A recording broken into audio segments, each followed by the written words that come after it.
A chuva batia contra as janelas do meu apartamento em Copacabana, criando aquele som rítmico que sempre me acalmava. Era uma quinta-feira comum de março e eu estava preparando brigadeiros para o aniversário do meu neto quando tudo mudou. Meu nome é Beatriz Oliveira. Tenho 68 anos e passei os últimos 3 anos tentando reconstruir minha vida depois que meu marido Augusto faleceu. Augusto era arquiteto, um homem meticuloso que desenhava cada detalhe da nossa vida com a mesma precisão que usava em seus projetos. Morreu subitamente de um suposto AVC enquanto trabalhava em seu escritório. Foi tão rápido que nem consegui me despedir. A dor da perda é como o sal na água do mar. Você não vê, mas está sempre lá, alterando o sabor de tudo. Minha nora Patrícia tinha acabado de sair. Ela vinha todo mês buscar a mesada que eu dava para meu neto Rafael, filho do meu único filho, Bruno. Patrícia era dentista, sempre impecável, com aquele sorriso profissional que parecia pintado no rosto. Usava roupas de marca, falava 3 idiomas e tinha aquela confiança irritante de quem nunca foi questionada. Bruno a amava cegamente, e eu tentava gostar dela pelo bem do meu filho. Estava mexendo o chocolate no fogo quando ouvi o toque estridente, um celular vibrando insistentemente sobre o aparador da sala. Pensei que fosse o meu, mas o meu estava na cozinha, ao meu lado. Desliguei o fogão e fui verificar. O aparelho era diferente do meu, mais moderno, com uma capinha rosa-choque. Patrícia havia esquecido. A tela acendia e apagava com notificações. Eu ia apenas desligar quando vi o nome que piscava na chamada recebida. Augusto Oliveira. Meu coração parou. Meu falecido marido estava ligando para o celular da minha nora. Por um momento, achei que estava tendo alucinações, que a solidão finalmente tinha cobrado seu preço na minha sanidade. Mas não. O nome estava ali. Cristalino, impossível, perturbador. Meus dedos tremiam quando peguei o aparelho. A ligação já havia caído, mas as notificações continuavam aparecendo. Mensagens, dezenas delas, todas do mesmo contato. Augusto Oliveira. Minha respiração ficou presa na garganta. Tentei desbloquear o celular, mas precisava da senha. Observei a tela, procurando pistas, e então me lembrei. Patrícia sempre usava datas de aniversário para tudo. Tentei o aniversário de Rafael, 1509. O telefone desbloqueou com um clique suave. O que vi me fez sentar imediatamente. Conversas intermináveis entre Patrícia e um contato salvo como meu marido. As mensagens mais antigas eram de 5 anos atrás, 2 anos antes de Augusto morrer. Você deixa tudo mais colorido na minha vida cinza. Ontem foi perfeito. Mal posso esperar para te ver de novo. Seu filho não desconfia de nada, podemos continuar. Meu estômago revirou. Cada palavra era uma facada. Continuei rolando, incapaz de parar, como quem não consegue desviar os olhos de um acidente. Havia fotos também. Augusto e Patrícia em um restaurante que eu não reconhecia. Os dois na praia. Ele com a camisa azul que eu achava que tinha perdido. Patrícia usando um colar que Augusto disse ter comprado para uma cliente importante. As mensagens continuavam mesmo depois da morte dele. Isso me confundiu até perceber que não eram de Augusto morto, mas de alguém que assumiu a identidade dele. Saudades do nosso tempo juntos, mas agora tenho você só para mim. O dinheiro dele abriu tantas portas para nós. Sua sogra velha não faz ideia de nada. Velha. Essa palavra ecoou na minha mente. Fechei os olhos, tentando processar. Meu marido havia traído nossa família com minha nora. E agora, alguém mantinha essa farsa, usando o nome dele para continuar algum tipo de relação com ela. Quem seria? A resposta veio quando encontrei uma foto recente. Patrícia abraçada a um homem que eu conhecia muito bem.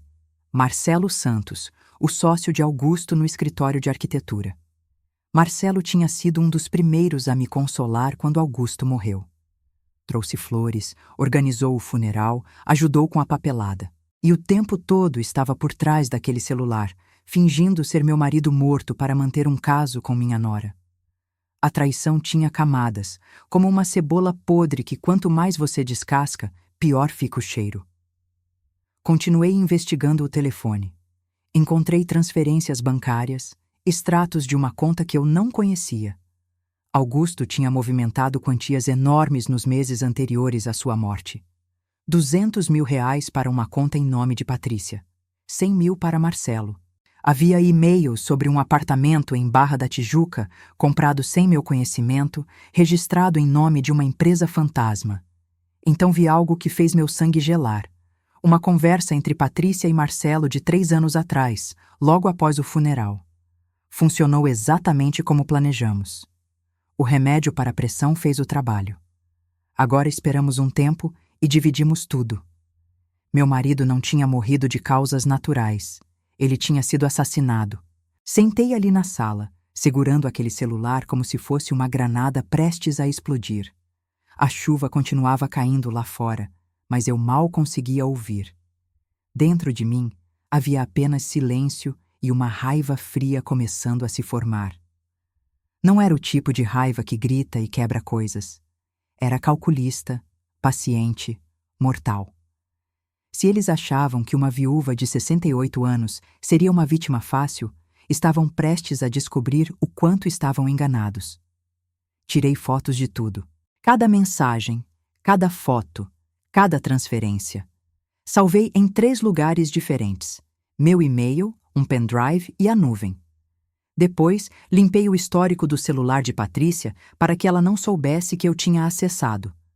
Coloquei o aparelho exatamente onde estava e voltei para a cozinha. Os brigadeiros tinham queimado. O cheiro de chocolate amargo preenchia o ar, uma metáfora perfeita para o que minha vida tinha se tornado. 2 horas depois, Patrícia voltou. Bateu na porta com aquele mesmo sorriso profissional. Dona Bia, desculpe incomodar de novo. Esqueci meu celular. Eu sorri de volta, um sorriso que praticamente doía para manter no rosto. Claro, querida, está ali na sala. Ela pegou o aparelho, verificou rapidamente e suspirou aliviada. Obrigada, estava desesperada, tenho cirurgias amanhã cedo e todos os contatos estão aqui. Observei enquanto ela guardava o telefone na bolsa. Patrícia, eu disse, minha voz calma como a superfície de um lago antes da tempestade. Você já percebeu como algumas coisas na vida voltam para nos assombrar? Ela riu, sem entender. Que filosofia profunda, Dona Bia. Mas acho que o passado deve ficar no passado, não é? Eu assenti lentamente. Sim, querida, mas às vezes o passado tem outras ideias. Depois que ela saiu, sentei novamente. Precisava de um plano. Não podia simplesmente ir à polícia, não ainda. As evidências que tinha eram fortes, mas precisava de mais. Precisava de uma confissão, algo irrefutável que os colocasse atrás das grades pelo resto de suas vidas miseráveis. E mais importante, precisava saber a verdade completa sobre como mataram Augusto e por quê. Passei a noite acordada pesquisando. Aprendi sobre venenos, sobre como certos medicamentos podem causar AVCs quando misturados incorretamente. Descobri que Augusto tinha começado um novo remédio para a pressão 3 meses antes de morrer, prescrito por um cardiologista que Patrícia tinha recomendado. Um médico que, surpreendentemente, havia fechado a clínica e se mudado para Portugal logo após a morte de Augusto. Muito conveniente. Quando o sol nasceu sobre o mar, eu tinha um plano. Não seria rápido nem fácil, mas seria eficaz. Primeiro precisava de um aliado. Liguei para meu filho Bruno. Ele atendeu sonolento. Mãe? São 6 da manhã. Bruno, preciso falar com você. Pessoalmente. Hoje. O tom da minha voz deve ter comunicado a urgência, porque ele não discutiu.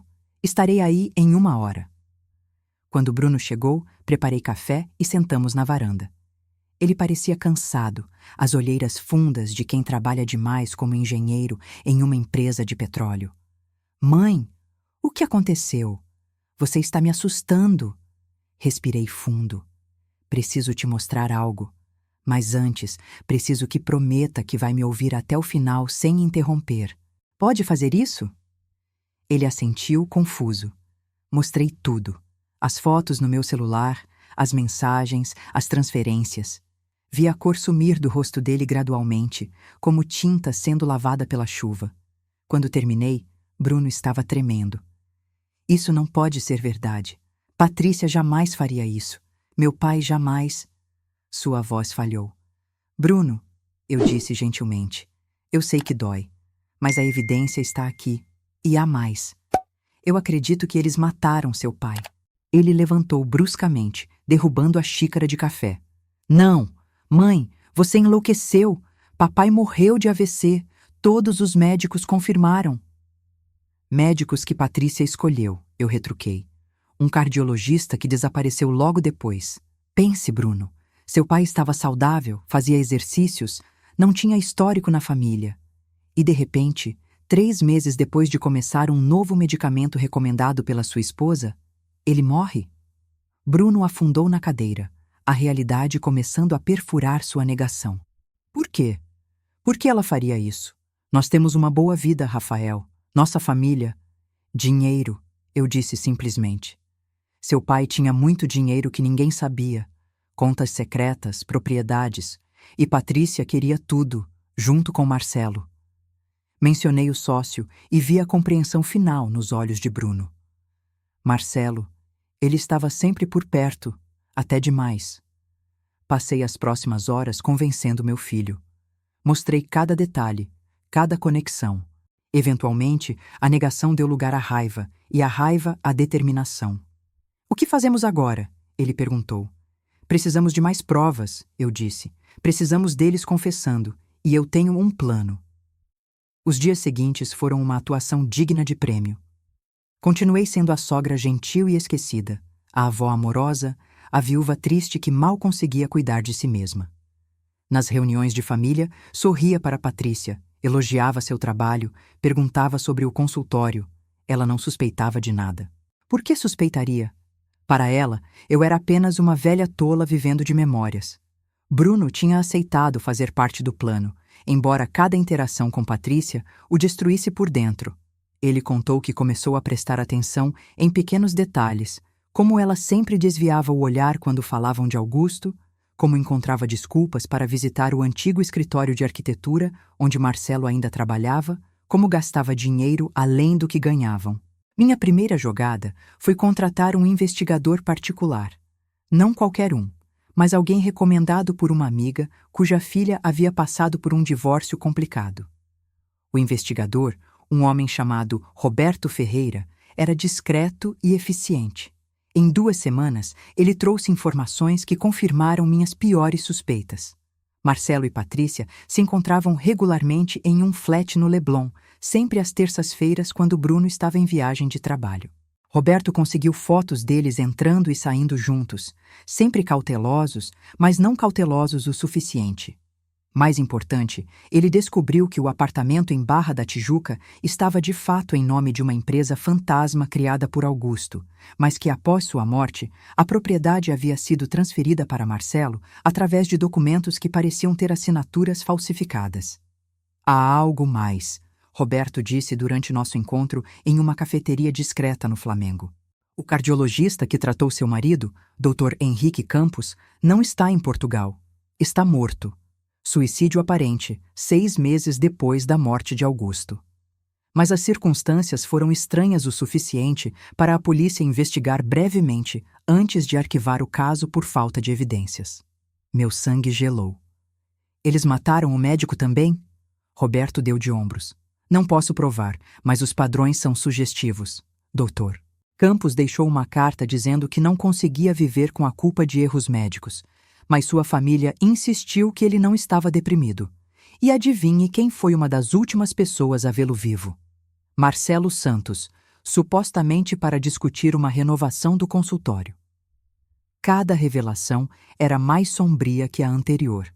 Não estava lidando apenas com adultério e ganância, mas com assassinos frios que eliminavam qualquer um que pudesse expô-los. Isso mudava tudo. Precisava ser ainda mais cuidadosa, porque se Patrícia e Marcelo desconfiassem, eu poderia ser a próxima.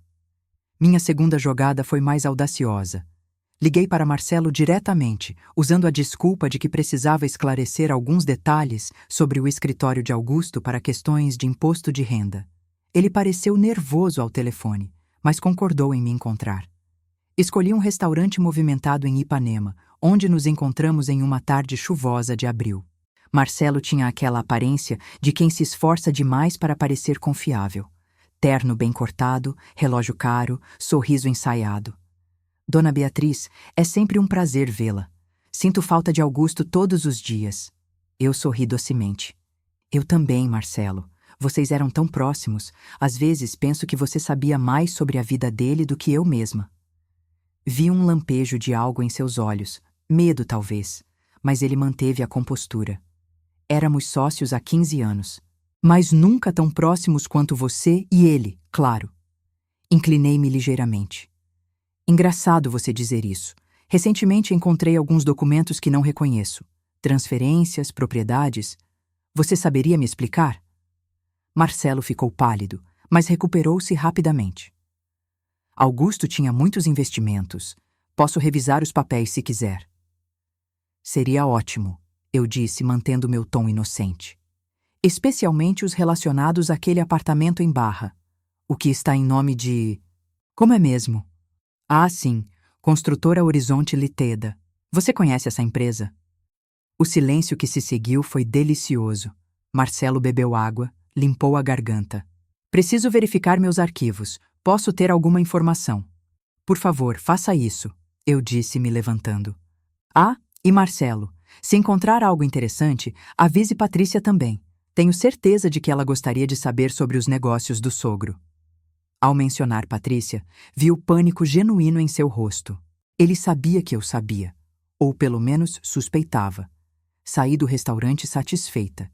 Tinha acabado de plantar a semente da paranoia. Agora era questão de tempo até que cometessem um erro. 2 dias depois, Roberto me ligou. Eles se encontraram de emergência no flat. Meu contato no prédio disse que a discussão foi acalorada. Podiam ouvir gritos mesmo com a porta fechada. Conseguiu gravar algo? Não estava preparado, mas posso instalar equipamento para a próxima vez. Eu pensei por um momento. Faça isso. E quero vigilância 24 horas nos dois. Enquanto esperava, bolei a terceira fase do plano com Bruno. Precisávamos que eles se sentissem acuados, mas não tanto a ponto de fugirem ou fazerem algo drástico. E se eu disser a Patrícia que estou preocupado com nossa situação financeira?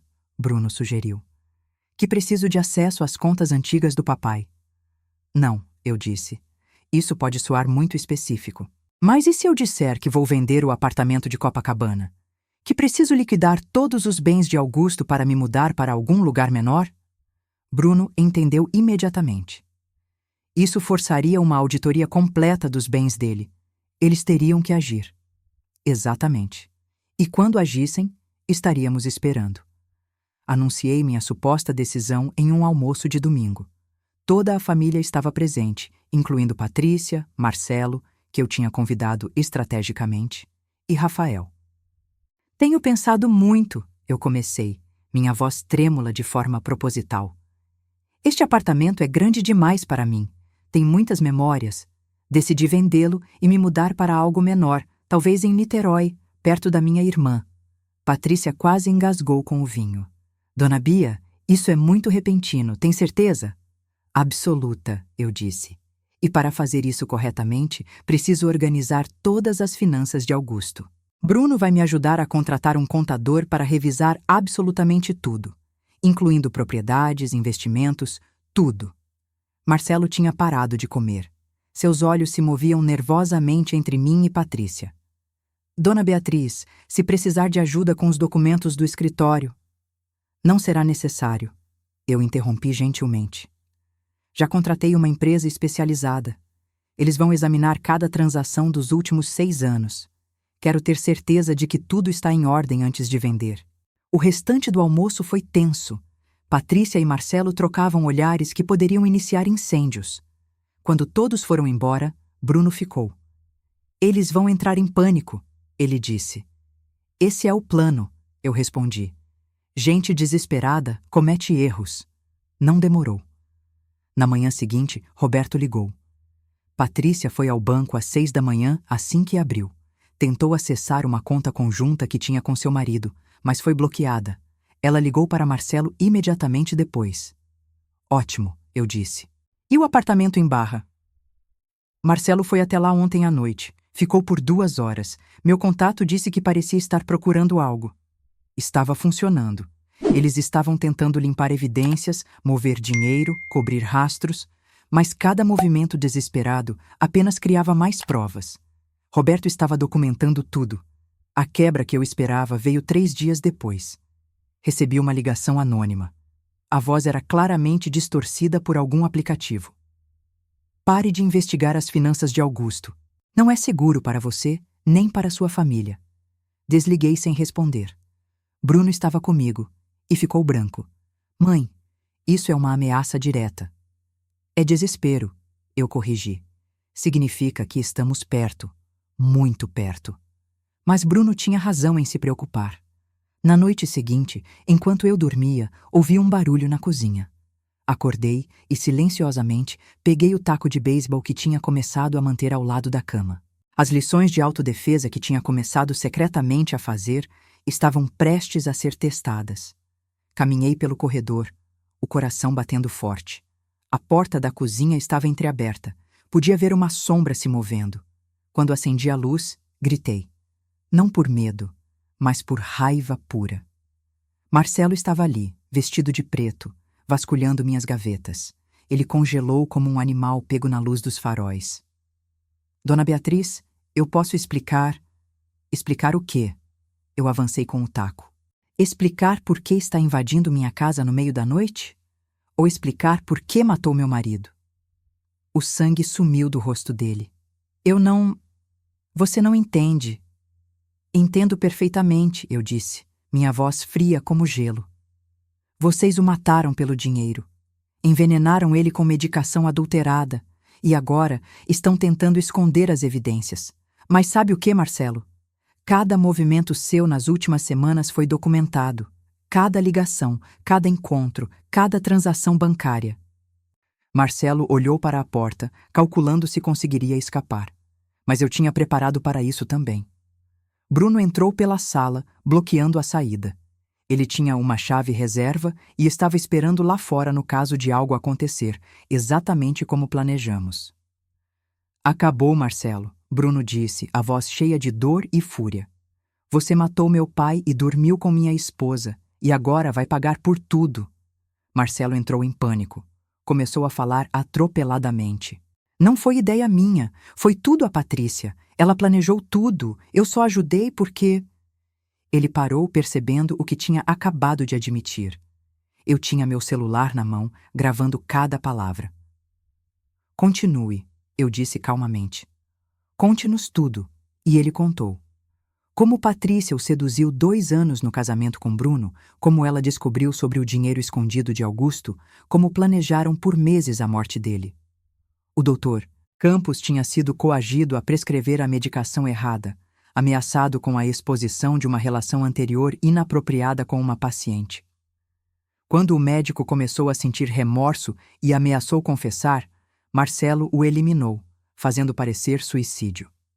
Cada palavra era uma confissão gravada, irrefutável, condenatória. Quando Marcelo finalmente parou de falar, exausto e chorando, eu simplesmente disse: Obrigada pela honestidade. Agora sente-se e não se mova. A polícia já está a caminho. A investigação que se seguiu foi como assistir a um castelo de cartas desmoronar.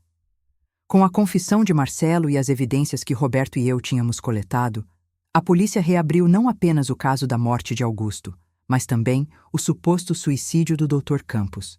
A promotoria ficou especialmente interessada quando descobriram a extensão da conspiração. Patrícia foi presa 3 dias depois de Marcelo, em seu consultório, na frente de pacientes e colegas. Os vídeos vazaram nas redes sociais e se tornaram virais na comunidade odontológica do Rio. Sua prisão foi um espetáculo que ela jamais poderia ter antecipado, ela que sempre foi tão preocupada com as aparências. O julgamento começou 6 meses depois. A sala do tribunal estava lotada. Bruno sentou ao meu lado, segurando minha mão. Rafael, meu neto, ficou com minha irmã, poupado de presenciar a destruição completa da imagem da mãe dele. A promotora era uma mulher jovem e brilhante, chamada Doira. Fernanda Ribeiro, que apresentou o caso com precisão cirúrgica. As evidências eram esmagadoras: as mensagens do celular, as transferências bancárias, a gravação da confissão de Marcelo, os registros hospitalares mostrando a prescrição suspeita, depoimentos de colegas do escritório que notaram comportamentos estranhos, registros de entrada e saída do flat no Leblon, e até mesmo análises forenses que mostraram que medicamentos guardados na casa que Augusto e eu dividíamos tinham sido adulterados. O advogado de Patrícia tentou argumentar que ela era vítima de Marcelo, que havia sido manipulada e coagida. Mas as mensagens diziam outra história.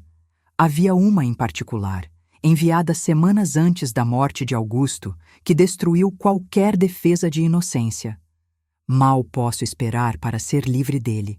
A vida que vamos ter com todo aquele dinheiro será incrível.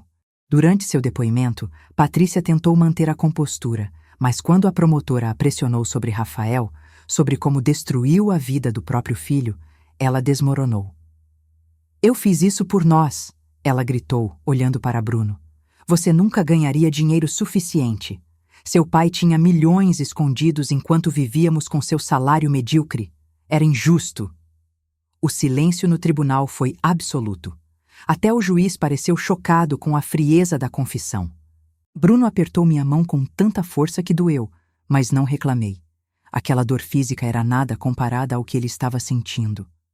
Marcelo, que tinha feito um acordo de delação premiada esperando reduzir sua pena, testemunhou contra Patrícia. Ele detalhou como ela planejou cada passo, como manipulou o Dr. Campos, como convenceu Marcelo de que matar Augusto seria fácil e seguro. Ela disse que a sogra era velha e não notaria nada, Marcelo testemunhou. Que Beatriz estava tão perdida no luto que nunca investigaria. Eu fiz questão de olhar diretamente para Patrícia quando essas palavras foram ditas. Quis que ela visse que aquela velha sogra tinha sido mais esperta que ambos combinados. Nossos olhos se encontraram, e naquele momento vi não remorso ou vergonha, mas puro ódio. Ela me odiava por ter destruído seus planos, por ter sobrevivido às suas tentativas de intimidação, por ter sido subestimada e ainda assim ter vencido. O julgamento durou 3 semanas. Cada dia trazia nova revelação horrível. Descobrimos que Patrícia tinha planejado, eventualmente, eliminar a mim também, fazendo parecer um acidente doméstico ou morte natural. Roberto encontrou rascunhos de mensagens nunca enviadas discutindo o problema da sogra com Marcelo. Eu tinha escapado da morte por pura sorte e um celular esquecido. Quando finalmente chegou o momento do veredicto, o tribunal estava ainda mais lotado que no primeiro dia. O juiz leu a sentença com voz grave: culpados de homicídio qualificado, ocultação de cadáver, no sentido de esconder a verdadeira causa da morte, formação de quadrilha, estelionato, invasão de domicílio e tentativa de homicídio contra mim. Patrícia recebeu 35 anos de prisão. Marcelo, por causa da delação, recebeu 28 anos, mas sem possibilidade de regime semiaberto nos primeiros 15. Patrícia gritou quando a sentença foi lida, culpando todos ao seu redor, menos ela mesma. Precisou ser removida da sala algemada e ainda gritando. Marcelo simplesmente baixou a cabeça e chorou. Nenhuma lágrima despertou minha compaixão. Eles tinham matado o pai do meu filho, destruído nossa família e planejado me matar também. A justiça, embora tardia, finalmente chegou. Depois do julgamento, os repórteres me cercaram do lado de fora do tribunal. Eu não queria falar, mas Bruno me encorajou. "Deixe as pessoas saberem, mãe. Deixe outras mulheres saberem que idade não é fraqueza." Então parei e encarei as câmeras. "Fui casada com Augusto Oliveira por 45 anos, comecei. Ele não era perfeito, e sua traição me machucou profundamente. Mas não merecia morrer, e certamente não da forma covarde como foi assassinado. Respirei fundo antes de continuar. Querem me retratar como uma heroína, mas não me sinto assim. Sinto-me como uma mulher que se recusou a ser vítima. Quando descobri a verdade, tive 2 escolhas: aceitar que haviam me enganado e seguir em frente, ou lutar por justiça para meu marido e minha família. Escolhi lutar. E minha mensagem para qualquer pessoa, especialmente mulheres mais velhas como eu, é: nunca subestimem sua própria força. Nunca deixem que ninguém os faça sentir invisíveis ou irrelevantes. A idade traz sabedoria, paciência e uma clareza que a juventude raramente possui. As notícias sobre o caso se espalharam rapidamente. Virei manchete em jornais e sites. Viúva de 68 anos, desvenda assassinato e trama complexa de corrupção, diziam os títulos. Programas de televisão me convidavam para entrevistas, podcasts queriam contar minha história. Recusei a maioria. Não queria fama, queria paz. Mas aceitei uma entrevista, em um programa matinal, porque a apresentadora havia passado por algo similar. Descobriu traição na família e foi chamada de louca quando tentou expor a verdade. Beatriz, ela me perguntou ao vivo, em algum momento você sentiu que estava enlouquecendo? Que talvez estivesse vendo coisas que não existiam? Eu sorri tristemente. Todos os dias. O gaslighting é real. Quando você confronta mentiras tão elaboradas, começa a duvidar da própria sanidade. Mas confiei nos fatos, na evidência concreta. E isso me manteve firme. A entrevista teve milhões de visualizações. Recebi cartas de mulheres do Brasil inteiro, contando histórias similares, agradecendo por ter dado voz à experiência delas. A parte mais difícil, porém, não foi o julgamento ou a exposição pública. Foi lidar com as consequências na minha família. Bruno entrou em terapia intensiva. A traição de Patrícia, combinada com a descoberta de que o pai também havia sido infiel, destruiu sua capacidade de confiar. Como vou explicar para Rafael? Ele me perguntou uma noite, semanas após o julgamento. Como digo ao meu filho que a mãe dele é uma assassina? Rafael tinha apenas 12 anos quando tudo aconteceu. Era inteligente, sensível e estava confuso. Por meses, recusou-se a acreditar que a mãe pudesse fazer algo tão terrível. Culpava a mim, ao pai, a qualquer um menos a Patrícia. Levou 2 anos de terapia familiar antes que ele começasse a processar a verdade. Em uma sessão particularmente difícil, Rafael explodiu. Você destruiu minha mãe. Ela está na prisão por sua culpa. O terapeuta, um homem paciente chamado Dr. Cardoso, interveio gentilmente. Rafael, sua avó não colocou sua mãe na prisão. As escolhas que sua mãe fez é que a levaram para lá. Beatriz apenas descobriu a verdade. Mas por que ela tinha que descobrir? Rafael gritou, lágrimas escorrendo. Por que não podia deixar as coisas como estavam? Foi Bruno quem respondeu, sua voz quebrada, mas firme. Porque seu avô foi assassinado, filho. E porque sua mãe planejava matar sua avó também. Se a vovó não tivesse investigado, você poderia ter perdido as 2 pessoas mais importantes da sua vida. Aquela foi a primeira vez que vi a raiva de Rafael começar a se transformar em compreensão. Não aconteceu da noite para o dia, mas gradualmente ele começou a visitar-me novamente, a fazer perguntas, a processar. Em seu 14º aniversário, ele me deu um cartão que dizia simplesmente: Obrigado por ser corajosa. Te amo, vovó. Enquanto isso, precisei lidar com minhas próprias emoções sobre Augusto. A traição dele era anterior à conspiração de assassinato, mas doía do mesmo jeito. Comecei minha própria terapia, trabalhando através de décadas de um casamento que eu achava sólido, mas que aparentemente tinha rachaduras que eu não via ou escolhia ignorar.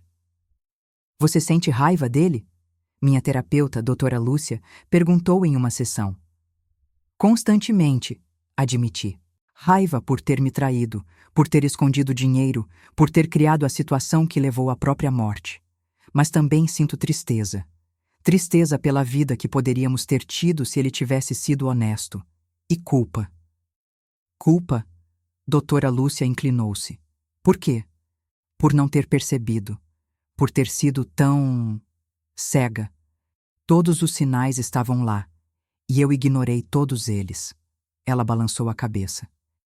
Beatriz, você não ignorou por ser tola ou fraca. Ignorou porque confiava. Confiança não é fraqueza. É a base de qualquer relacionamento. Augusto e Patrícia é que violaram essa confiança. A falha é deles, não sua. Levei tempo para internalizar isso, para perdoar a mim mesma por não ter sido detetive em meu próprio casamento. Eventualmente, cheguei a um lugar de paz, não com Augusto ou suas escolhas, mas comigo mesma.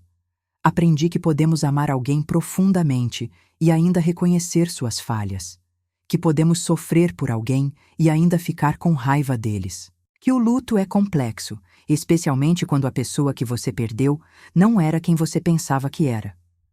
O dinheiro recuperado da conta secreta de Augusto e do apartamento vendido em Barra foi significativo, quase 3 milhões de reais. O tribunal decidiu que metade pertencia a mim como esposa e a outra metade iria para Bruno e Rafael. Usei minha parte para 3 coisas: criar uma fundação em memória das vítimas de crimes domésticos e familiares, financiar a educação de Rafael até a universidade e, finalmente, fazer aquela viagem à Europa que Augusto sempre prometeu, mas nunca realizamos. Passei um mês viajando sozinha pela Itália, França e Espanha. Em Florença, sentada em um café com vista para o Duomo, pensei em como minha vida havia mudado. 3 anos antes, eu era uma viúva solitária fazendo brigadeiros em Copacabana. Agora, eu era uma mulher que havia enfrentado o pior tipo de traição e sobrevivido. Mais que isso, havia lutado de volta e vencido. Conheci pessoas fascinantes durante aquela viagem. Em Paris, uma pintora de 75 anos que tinha deixado um casamento abusivo aos 60 e estava vivendo sua melhor vida. Em Barcelona, um viúvo de 80 anos que começou a estudar medicina depois que a esposa morreu de câncer, determinado a entender a doença que a levou. Eles me lembraram que recomeçar não tem idade, que a vida continua oferecendo possibilidades se estivermos abertos a elas. Quando voltei ao Brasil, tomei uma decisão. Vendi o apartamento em Copacabana, não porque precisava, mas porque queria. Aquele lugar tinha muitas memórias, boas e ruins, e eu precisava de um novo começo.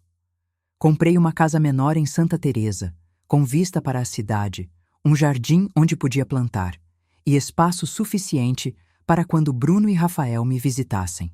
Roberto Ferreira, o investigador, tornou-se um amigo. Descobrimos que tínhamos muito em comum. Ambos havíamos perdido cônjuges, ambos havíamos sido traídos em certo sentido pela vida, e ambos encontramos propósito em buscar verdade e justiça. Ele me convidou para jantar algumas vezes. Aceitei. Não era romance, pelo menos não ainda, mas era companheirismo, e isso era mais que suficiente. A fundação que criei, chamada Instituto Augusto Oliveira para a Justiça Familiar, começou pequena, mas cresceu rapidamente. Oferecíamos serviços legais gratuitos para vítimas de crimes dentro da família, financiávamos investigações particulares quando a polícia não tinha recursos e providenciávamos apoio psicológico. Em 2 anos, ajudamos mais de 100 famílias a encontrar justiça, ou pelo menos verdade. Uma das primeiras pessoas que ajudamos foi uma jovem de 28 anos chamada Larissa, cuja mãe havia morrido em circunstâncias suspeitas. Mas a polícia arquivou o caso como acidente doméstico. Usando os mesmos métodos que usei no meu caso, contratamos investigadores, revisamos evidências e descobrimos que o padrasto dela havia de fato causado a morte. Quando ele foi condenado, Larissa me abraçou chorando. "Você me deu minha mãe de volta", ela disse. Não fisicamente, mas deu-lhe justiça, deu significado à morte dela.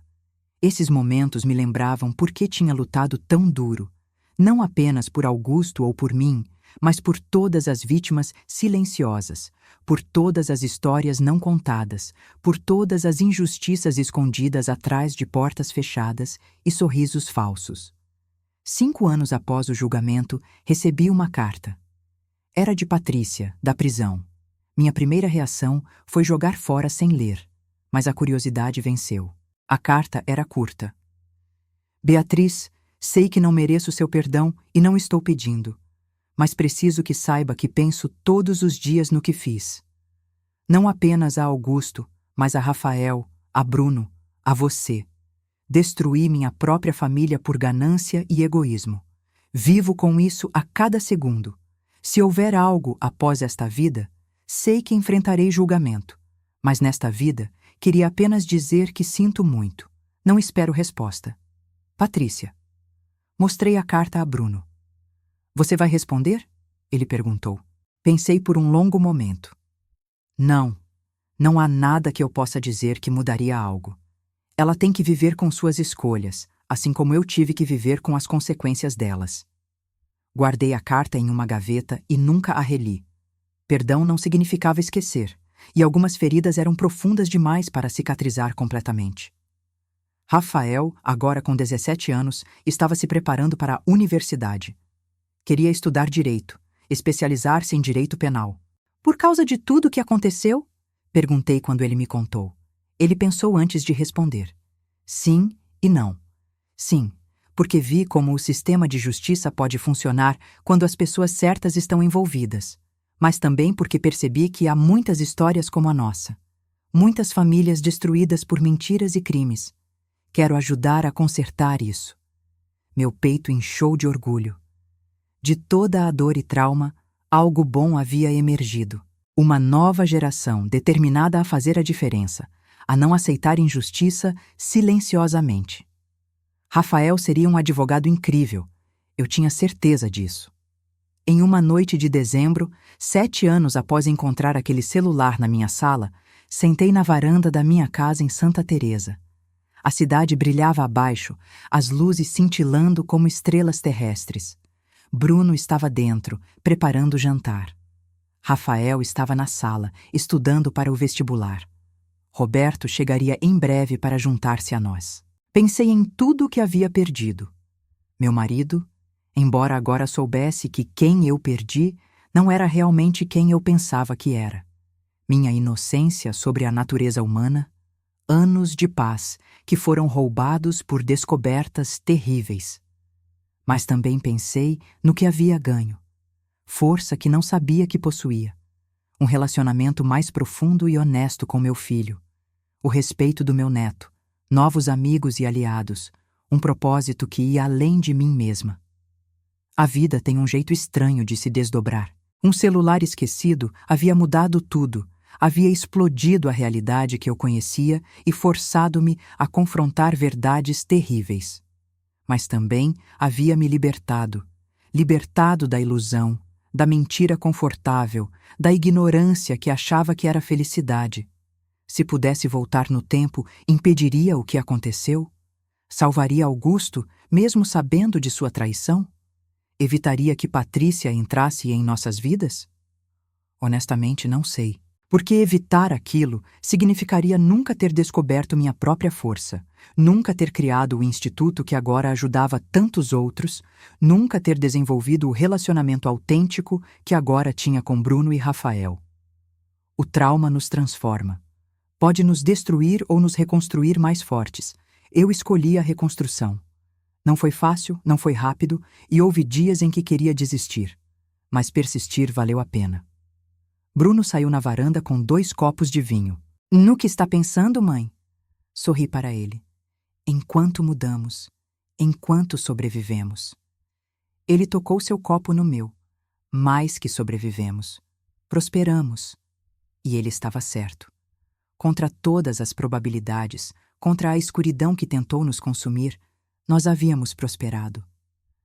O telefone de Rafael tocou dentro de casa. Sua risada jovem preenchendo o ar. Bruno colocou a mão no meu ombro, um gesto de conexão e amor. No horizonte, o sol começava a se pôr, pintando o céu com tons de laranja e rosa. Um novo dia terminava, e amanhã outro começaria, cheio de possibilidades que eu havia aprendido a abraçar em vez de temer. Levantei meu copo para o céu, um brinde silencioso a todas as mulheres que já foram subestimadas, a todas as vítimas que se tornaram sobreviventes, a todos aqueles que escolheram lutar quando seria mais fácil se render. Pela verdade, sussurrei, pela justiça e pela força que descobrimos quando achamos que não tínhamos mais nada. A noite caiu sobre o rio, mas na minha varanda, cercada por família e iluminada por amor recuperado, eu me senti mais brilhante do que nunca. A escuridão havia tentado me vencer, mas eu era feita de uma luz mais forte. E essa luz continuaria brilhando, guiando outros através de suas próprias noites escuras, mostrando que idade é apenas um número, que nunca é tarde demais para lutar, e que a justiça, embora às vezes lenta, vale a espera. Se você está ouvindo esta história, onde quer que esteja, lembre-se, você é mais forte do que imagina, mais resiliente do que pensa, e merece verdade e justiça, não importa quem tente convencê-lo do contrário. Confie em seus instintos, questione o que não faz sentido, e nunca, nunca deixe que alguém faça você se sentir invisível. Deixe um like neste vídeo se acredita que coragem não tem idade. E me conte nos comentários de onde você está assistindo. Sua história também importa, e juntos podemos criar um mundo onde a verdade sempre prevalece.